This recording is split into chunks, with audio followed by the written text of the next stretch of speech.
La Tesla autonome prête dès cet été. Oh, attendez, calmez-vous. Dès le mois de juin, Tesla prévoit de lancer un service de taxi autonome à Austin, avec des véhicules sans conducteur à bord. Alors là, ils n'ont pas le droit à l'erreur. Tellement ils nous ont bassiné, Musk. Il nous a bassiné avec le FSD là. Vous verrez, le FSD sera prêt en 2020. Non, finalement, ça sera plutôt 2021. Ah non, il y a eu le Covid, donc 2022. Ah, 2023 finalement, parce qu'on n'est pas totalement prêt, il reste encore des trucs à peaufiner. Ah, 2024 alors. On va être prêt avec la réglementation. Ah bah non, 2025 du coup. Allez, cette fois c'est la bonne. On n'est pas à 5 ans près après tout.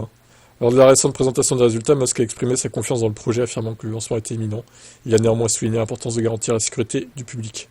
Ah, ce serait mieux, oui.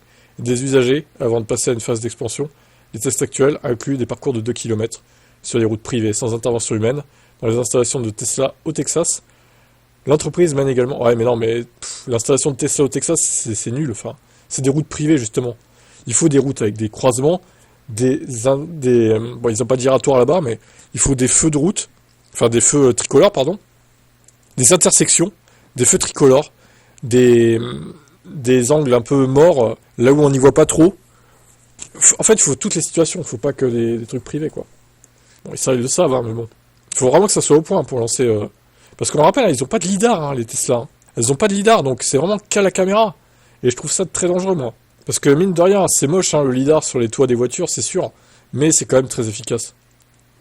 Ça rassure les usagers, on va dire. En janvier, Tesla a enregistré près de 5 milliards de kilomètres parcourus avec ce système, tout en augmentant la capacité de calcul de l'intelligence artificielle de 400% en 2024.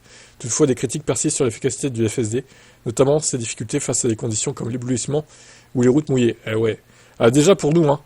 Rien que, au final, quand les routes sont mouillées, avec le soleil qui reflète dessus, je sais pas si vous avez déjà connu ça, mais c'est infernal.